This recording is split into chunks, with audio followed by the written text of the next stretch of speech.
Assalamualaikum warahmatullahi wabarakatuh. Nama saya Muhammad Aruzidhan dan saya akan mempresentasikan makalah penelitian saya yang berjudul Pengaruh Penggunaan Sustainable Aviation Fuel di Sektor Penerbangan terhadap emisi karbon dan lingkungan serta tantangan implementasinya.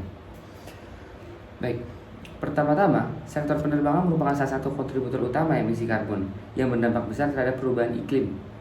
Penggunaan bahan bakar fosil pesawat seperti aftur yaitu aviation turbine fuel dalam jumlah besar menyebabkan tingginya emisi karbon. Berbagai hal telah dikembangkan, salah satunya adalah Sustainable Aviation Fuel. Sustainable Aviation Fuel merupakan bahan bakar alternatif yang berasal dari sumber terbarukan, seperti biomasa, limbah, dan minyak nabati. Metodologi penelitian yang saya gunakan dalam penelitian ini adalah wawancara mendalam dan kajian pustaka. Hal pertama yang akan saya bahas dalam penelitian ini adalah tantangan implementasi Sustainable Aviation Fuel. Tantangan tersebut muncul karena dipengaruhi oleh berbagai faktor. Pertama, biaya produksi yang lebih tinggi. SAF saat ini bisa berharga 2-5 kali lipat lebih mahal dibandingkan aftur. Lalu kedua, keterbatasan infrastruktur. Meskipun SAF dirancang sebagai drop-in fuel yang dapat digunakan tanpa modifikasi mesin pesawat, pengelolaannya tetap memerlukan fasilitas khusus seperti penyimpanan terpisah, sistem penyimpanan sesuai standar, serta jalur distribusi yang aman. Dan banyak bandara-bandara di negara berkembang yang belum memiliki fasilitas tersebut. Ketiga, ketersediaan dan skala produksi terbatas. Volume SAF yang dihasilkan secara global hanya mencakup sebagian dari total kebutuhan bahan bakar industri, bahkan kurang dari 1% dari total kebutuhannya. Lalu kedua, yang akan saya bahas dalam penelitian ini adalah dampak terhadap emisi karbonnya.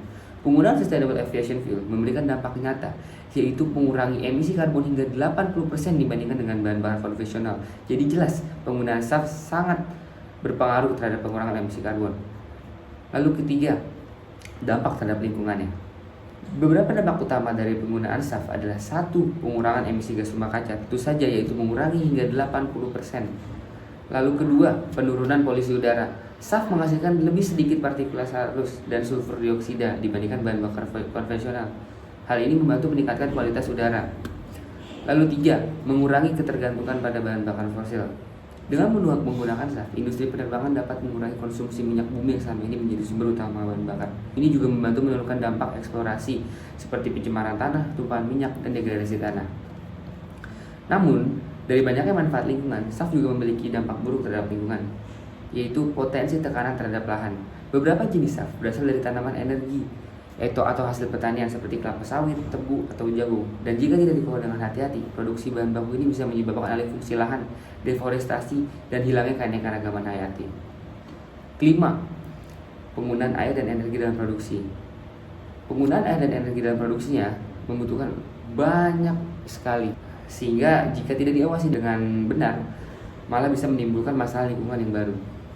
Kesimpulan dari penelitian saya adalah SAF memiliki potensi besar dalam mengurangi emisi karbon hingga 80% bahkan, serta memberikan banyak dampak positif terhadap lingkungan, seperti penurunan polusi udara dan pengurangan ketergantungan pada bahan bakar fosil. Namun implementasinya pun masih tetap harus diawasi agar tidak malah menimbulkan masalah baru. Dan implementasinya masih menghadapi berbagai tantangan, seperti biaya produksi yang tinggi, keterbatasan infrastruktur, dan skala produksi yang belum mencukupi. Oleh karena itu, penelitian selanjutnya disarankan untuk fokus pada analisis efisiensi biaya produksi, potensi bahan baku lokal, serta strategi pengembangan infrastruktur dan kebijakan yang dapat mendorong adopsi SAF secara lebih luas dan berkelanjutan, agar Sustainable Aviation Fuel bisa kita digunakan pada masa depan sebagai bahan bakar utama dan mencapai net zero emission pada tahun 2050. Sekian presentasi makalah penelitian saya. Semoga penelitian saya berguna dan bermanfaat. Terima kasih. Wassalamualaikum warahmatullahi wabarakatuh.